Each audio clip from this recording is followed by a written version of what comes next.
अस्सलाम वालेकुम। उर्दू में आज हम सबक नंबर 21 अपनी मदद आप पढ़ेंगे।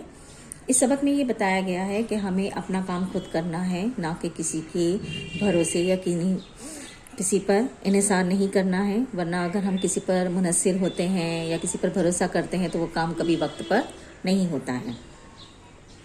सबक नंबर 21 अपनी मदद आप। एक चिड़िया ने जवार के खेत में घोंसला बनाया। जब उसके अंडों से बच्चे निकले तो खेत भी पकने के करीब था।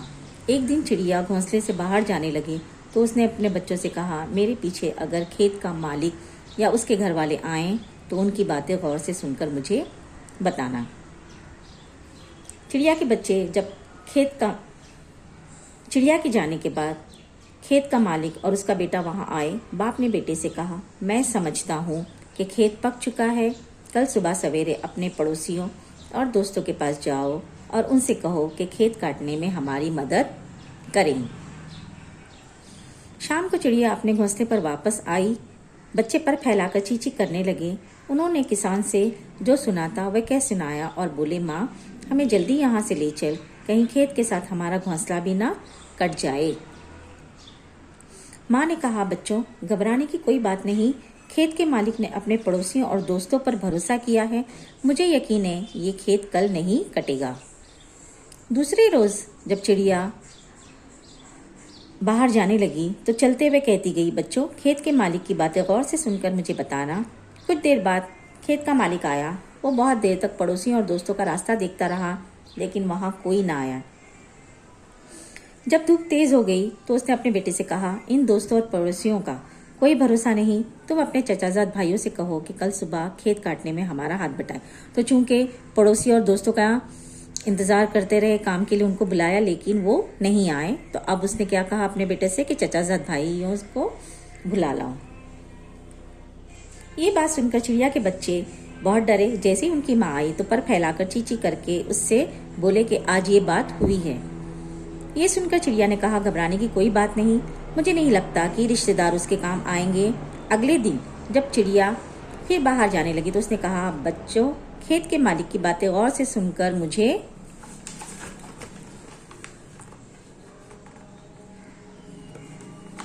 बताना। ये कहकर वो चली गई। कुछ देर बाद खेत का मालिक वहां आया और बहुत देर तक अपने भाई भतीजों का इंतजार करता रहा। तो चूंकि वो उसके अपने भाई और भतीजे थे, रिश्तेदार थे, तो उसे यकीन था कि वो उसकी मदद के लिए आएंगे, इसके लिए वो उनका इंतजार करता रहा। तेज धूप हो गई लेकिन वहां कोई भी ना आया। किसान ने अपने बेटे से कहा, बेटे देखा हमारी मदद के लिए कोई भी नहीं आया। अब तुम 2 दरांतियां तेज करके तैयार रखो, कल हम अपना खेत खुद ही काटेंगे।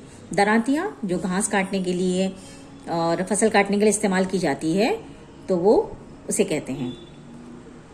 ये सुनकर चिड़िया के बच्चे बहुत डरे और जैसे ही उनकी माँ आई तो पर फैलाकर चींची करके अपनी माँ को सारा माजरा कह सुनाया। माजरा मीन्स सारी बातें जो हुई थी वो बातें बयान की। ये बातें सुनकर चिड़िया ने कहा, बच्चों अब हमें यहाँ से चले जाना चाहिए, ये खेत अब कल जरूर कट जाएगा। जब आदमी अपना काम आप करने के लिए तैयार होता है वो काम होकर रहता है। ये कहकर वो उसी वक्त अपने बच्चों को लेकर वहां से दूसरी जगह चली गई। तो उसको अब यकीन था कि कल ये खुद दोनों बाप बेटे अपना काम खुद करने वाले हैं। तो जब इंसान अपना काम खुद करने की ठान लेता है तो वो काम होकर रहता है, क्योंकि उसे खुद करना है, वो किसी और के इंतजार में नहीं होता है। तो इंसान जब अपना काम खुद करता है तो वो काम वक्त पर भी होता है और उसे उस काम में कामयाबी भी मिलती है। दूसरे दिन खेत के मालिक और उसके बेटे ने खेत की कटाई शुरू कर दी। तो इस तरह से जो है हमें भी अपना काम खुद करना है, किसी दूसरे के भरोसे नहीं रहना है। इस सबक के लिखने वाली जो मुसन्निफ है डॉक्टर जमील जालबी। खेत पकना फसल तैयार होना इसका मतलब होता है। रास्ता देखना यानी इंतजार करना, किसी की राह देखना। माजरा कहना, हाल बताना। तो इस तरह से ये सबक यहाँ पर मुकम्मल होता है। अस्सलाम वालेकुम।